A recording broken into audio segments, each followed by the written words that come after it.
Strike three. You're out.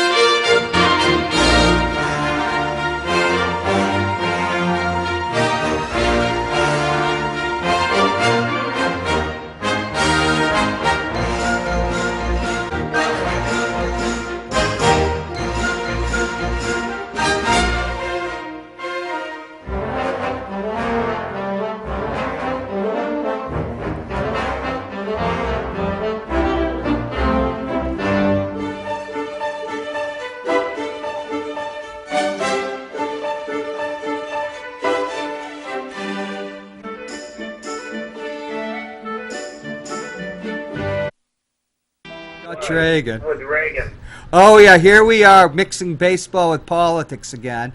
I have Mr. Baseball here on my left, which would be your right, and I have our old pal Peter Stiller on the right, my right, which could be your left.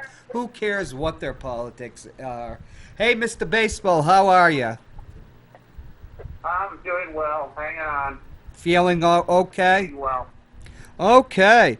And I hear that Mr. Stolla was out in, what did they call it? Baghdad by the Bay, San Francisco. While you were there, Mr. Oh my goodness. Yeah. Did you get to see any Giants games, Peter?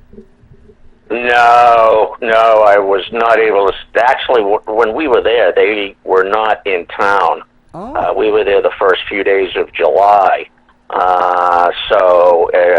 No, no Giants games. Have you ever been to the new stadium? Oh yeah, yeah. I've been to. I went to. I got to go to a few games there before leaving the area. Yeah, great stadium. Great stadium. Just a great spot. A lot of fun. You know that one of the things that we don't talk about is during the was it the 1946 Pacific Coast League Championship, Mr. Baseball, when Casey Stengel's Oakland Oaks won it all. Weren't you involved in an incident trying to sink the tugboat from Oakland? That was 48 when he won it all. Oh, see, everybody thinks it's Mr. Baseball's enmity towards Casey Stengel goes back to the 1960 World Series. But here, we found out there are deeper roots than that. Who were you rooting for, the Seals to win in 48? I wasn't rooting for anyone. Yeah. I didn't become a baseball fan until 49 the next year. Oh, Casey Stengel ushered you into the great world of baseball. And I tell you, there doesn't look like there's going to be a new New York dynasty. What do you think, Peter? Well, as I was saying to Mr. Baseball, just pre-air time, I haven't been on for a while. As a matter of fact, it's been such a long while that the last time I was on, there was actually a race in the AL East. So yeah, it's been a good while. Yeah, I'm not seeing.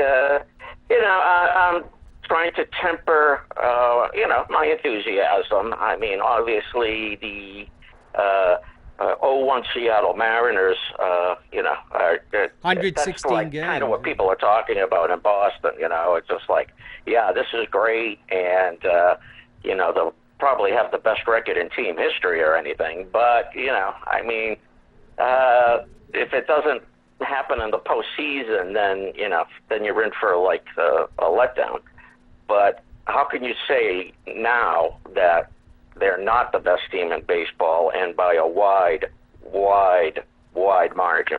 Well, You can't. all this interleague play, they're always playing the Phillies, and probably a Well, the Phillies have one of the top records in the National League. Yeah, and I guess 1921 Poland had one of the best records when it came to military endeavor in Eastern Europe. Yeah, that is an accurate allegory there, Hopwood. You could. I can see how that would be applicable. The National League is a minor league. Don't you agree, Mr. Baseball?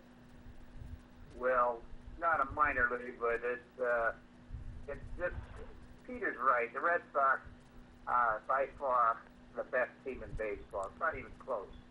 right now. They've got the pitching, the hitting.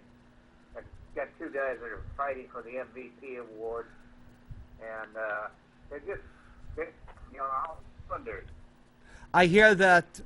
Yeah. Marino went last night. He got bombed. Not bombed, but he lost. Severino's been getting kind of lit up lately. Peter just said Severino's being lit up lately. Oh, he's lost 4 out of his last 5. You know, and a couple of them he's been smacked around big time. You know, I was reading, thumbing through the sporting news, which I prefer to read in print, and I noticed that there's rumors that Hank and Hal Steinbrenner, or no, they put them now, they flipped the order of them, you know, because Hal is the, you know, it's like Prince Hal. So it's Hal and Hank Steinbrenner, also known as Tweedledum and Tweedledummer. They've got this plan to doing the Red Sox by introducing surreptitiously a lot of the Red Sox ball players to Agent Scott Boras. Do you guys have any comment on that? I hadn't Was that in the? I'm in the dark on that one. Yes, I thought Boris like pretty much represented everybody in MLB anyway. You know, that is kind of funny. I mean, yeah, that sounds like you know. I know we're not supposed to bring up politics or anything, but you know that does sound like the kind of dirty tricks that we're seeing out of Washington. Well, you know, this is the sporting news put out by Joel Elber. We're not talking about the paper that comes out in St. Louis. So, you know, take it as you may. Hey, so what? The last time you were on the show, Mr. Baseball, he predicted that the Yankees starting lineup was going to hit, what was it, 400 dingers this year, Mr. Baseball? Boy, you keep inching up on that. You at had the beginning of the year, I said if they all stay healthy, 300. they're going to have at least 300. How's that working Bird out? went down, Sanchez went down, Torres went down, Andujar had a big slump. You know, it just didn't happen. They didn't put it together.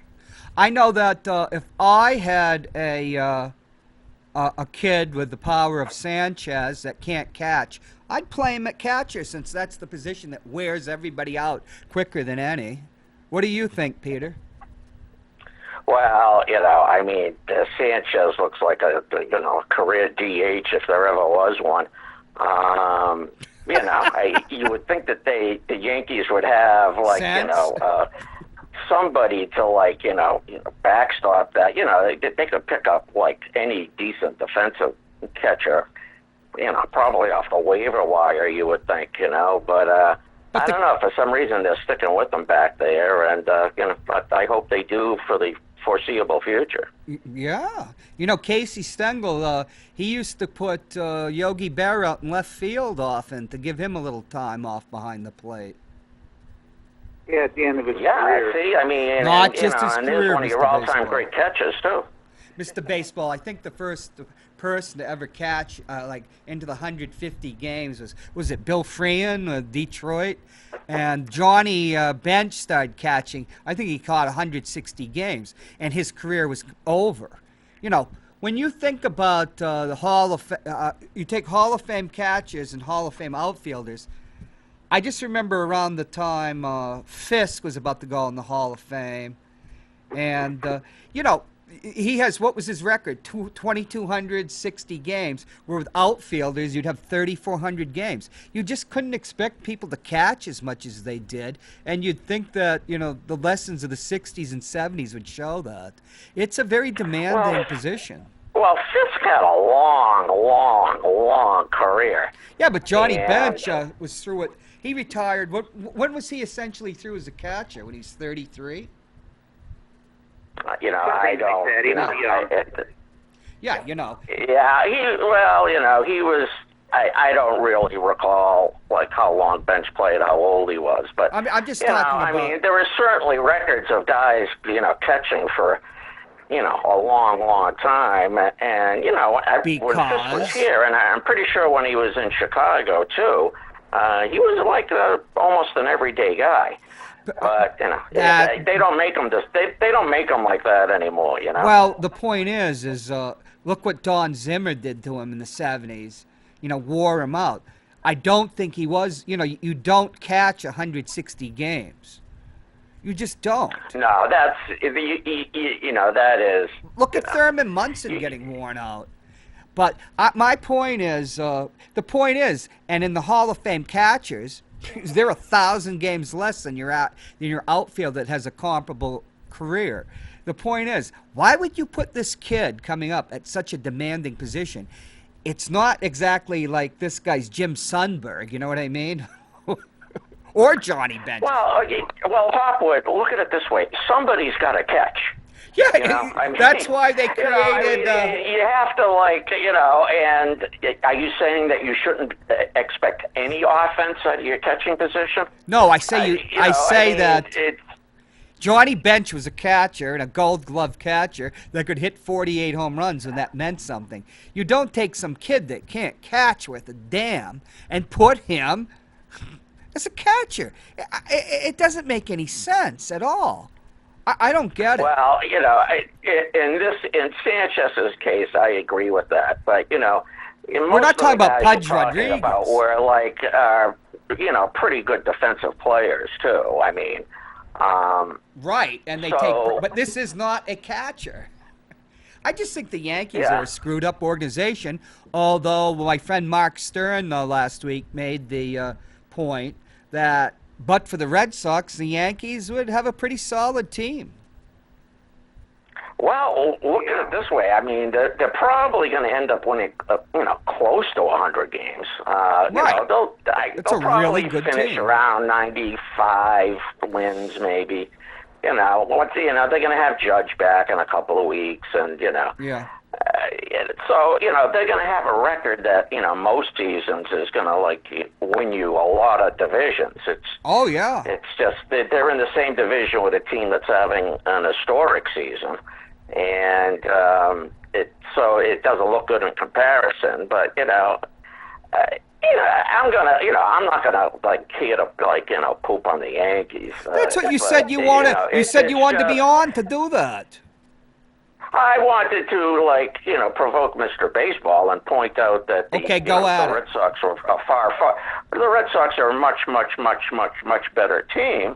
But with that, the Red Sox are so good, they can be much, much, much better than you, and that doesn't make you bad. So. If that makes any sense, that's kind of what I'm getting at. Geez, I thought I was bringing William Buckley on to rave against the Soviet Union, and now suddenly you're singing the praises of Brezhnev or Khrushchev. Khrushchev and Brezhnev. Since when does hating the Yankees entail logic? Well, and the postseason beckons too, and. You don't want to be one of those teams that wins 112 games and it doesn't work out in the postseason because that's even worse than winning 98 games and Okay, let's hear Mr. It doesn't happen in the postseason. Mr. Baseball, how good? Seattle's 16 victories. How good are the Seattle won 116 and lost the playoffs. How good are the Yankees? And does the fact they're in the division with the Red Sox means they'd have to play the second sudden death wild card? I both think you agree there's not going to be any collapse of the Red Sox. This isn't going to be 1978. I don't see any, even if they, a collapse for the Red Sox at this point would be like playing 500 ball over the last quarter of the season. And I think that's as much of a collapse from the Red Sox as you're going to see. And that would still bring them, 100 and, 5, 6 wins. So, 105. That tie, 105. Yeah. that the last team, Red Sox team to win 100 games was 105, the 46 Red Sox with Teddy Ballgame. But I have a question for Mr. Baseball, and then would you you saw all those pennant races in the National League in the early '60s, where like Walt Alston's Dodgers would win or lose in the literally like the last game of the season. Is it better to have a team that's red hot going into the playoffs, some team that can win 105, 110 games, or do you want where the Yankees are not going to be under? Well, the Yankees are where they are. There's no pressure because they're going to be the sudden death wild card. Would you rather have your team rested or in a battle right down to the wire? I want my team red hot. You going do? in. Yeah, You know, let's face it. The Yankees are trying to hang on. They still are. You know, Oakland's still a threat. Seattle to take that wild card spot. So the Yankees could be out of it. But if they are in it, I want them red hot and everybody healthy, and they have a hell of a chance. Well, you know, I would agree with that, Mr. Baseball. But I'm also thinking of last year's Dodger team that was like that had a better record than the Red Sox at this point. And then they went on an abysmal. I think they lost 16 of 17, and they limped into October. But you know, once the switch went on in October, you know, they were pretty good. You know, they made it to Game 7 of the World Series. So it's kind of it's hard to tell. I mean, yeah, you want your team being hot at the playoff time, but you know, it's there are no guarantees either way. You know. Yeah, look at Colorado in 2007.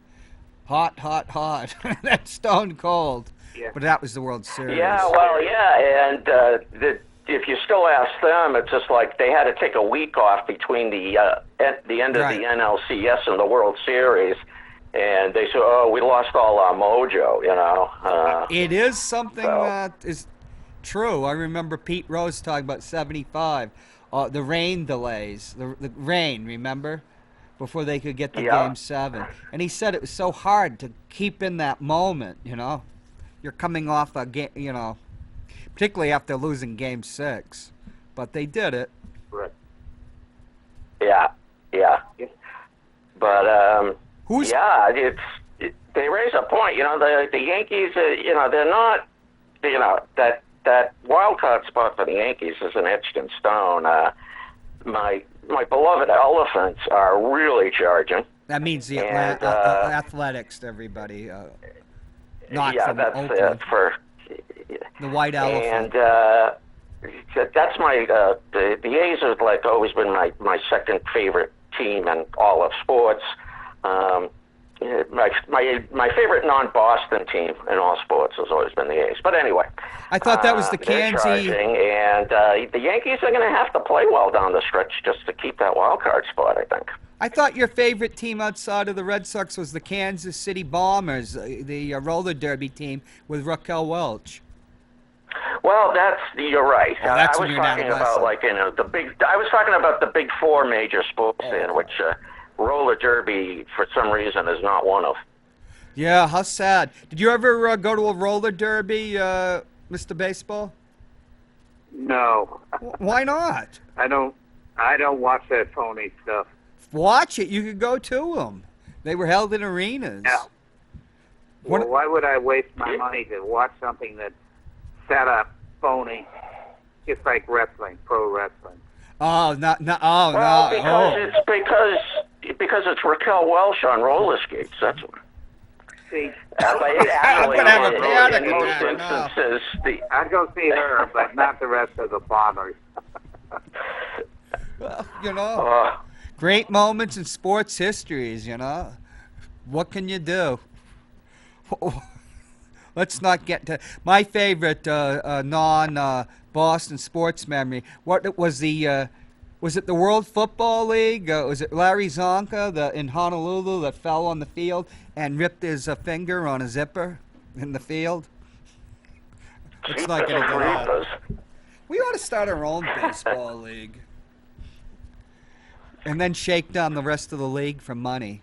Isn't that, well, I'm reading Gene Autry's biography, right? It's called his autobiography, Mr. Baseball, to get the skinny on how he got this 61, the Angels for the 61 expansion season.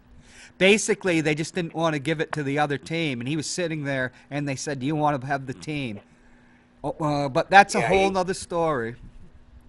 Yeah, he had a bunch of radio stations. He was doing well in the field. And I thought it was a good choice when he got it.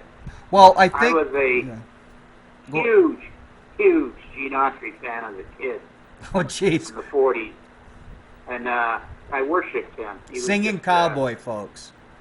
And... I've been gum just for him. Well, see, Hank Greenberg was the head of the syndicate that won the AL franchise and the expansion. But O'Malley of the Los Angeles Dodgers, who was the most powerful man in the sport at the time, vetoed him and had to come up with somebody. And so they went with Gene Autry. And Autry had to trade 5 or 6 years of the TV rights, even though he was there for getting the rights for his TV station, to the O'Malleys because of invading their territory. Very interesting because that was later used when the Nats went into Washington. Baltimore took over their rights, their TV rights. And they say that's handicapped them because they don't have as much income. What about National League teams? Any ideas? Who's going to win the NL pennant? Geez, well, it could be anybody. I mean, I'm not seeing, nobody's really stood out over there. It's, you got a couple of teams that are like basically treading water, and I would have said the Dodgers early on, but now they're, I think they're like 8 games over 500. Yeah, amazing. I would think, maybe, right now, if I had to pick one, I would say the Cubs, but I don't know. Yeah. What about you, Mr. Baseball? I'm right there with Peter. Nobody's taken charge, and at the beginning I thought it would be the Dodgers, but right. They were under 500 for a long time. Now, like Peter said, they're about 8 over, and the Phillies are hanging on to their division, but the Cubs are there, and Washington has an outside chance if they ever get it going. If they ever get their TV revenue. Hey, that is a team that should be well over 500. That's like I think they're the underachiever in all of MLB this year is the Washington Nationals. They've got their new manager. I just don't get why they're not a lot better. Hey, your pick AL NL MVP so far. We'll go Mr. Baseball. I've got to go with Jay. What's his name on the Red Sox? Not Betts, but the other one. JD Martinez? Yeah. Martinez. God, he's by far. Yeah. He's by far the MVP. I don't even think it's close. Oh, but Betts will get a lot of votes. It's close between them, but yeah, without Martinez, he was everything. Boy, what a replacement for Big Pappy. I'm sure you agree that it's Martinez too. Peter, but what about NL? Who's the standout in the National League so far? Oh, jeez, I don't know. Coco LaBoy's back in Puerto Rico. You have, Javier Baez of the Cubs is having a real nice season. Yeah. And, I think Paul he's the number one with right Arizona's having a nice season. It's like in the National League, it's like the players, they're like the teams. Like nobody is like differentiating themselves. It's just like, it's clogged at the top. I guess you could call it. But I don't know. I'll say the Baez from the Cubs. Yeah. Okay. I'm with you. Hey, just a quick one though. This doesn't have anything to do with baseball. What do you think about Tom Brady's new contract, Peter, with the $5 million in incentives? Well, I think that he always likes to stay like a year or two ahead of where he is, Yeah. and I guess that's his right. I sort of pictured him. The last thing he signed, it was like for next season, 2019. And in the back of my mind, I'm thinking, okay, that's how long he basically plans on playing, especially if they win again. Okay, we got to wrap it up. So he's plans on going forever. I think he's Tom just Brady. 41. I'm gonna say he'll play probably Couple more maybe years? through 2020. I don't know. Okay, we got to but- wrap it up now because this is a baseball show. You can always come on and talk about Tom Brady, who the Honorable Joel Elvis is just a bum. Y.A. Tittle was a better quarterback. Hey, thanks for dropping in. Hopefully you'll be back here in the flesh next week, Mr. Baseball.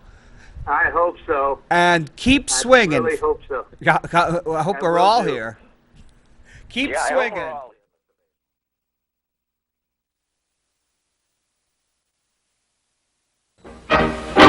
Play ball!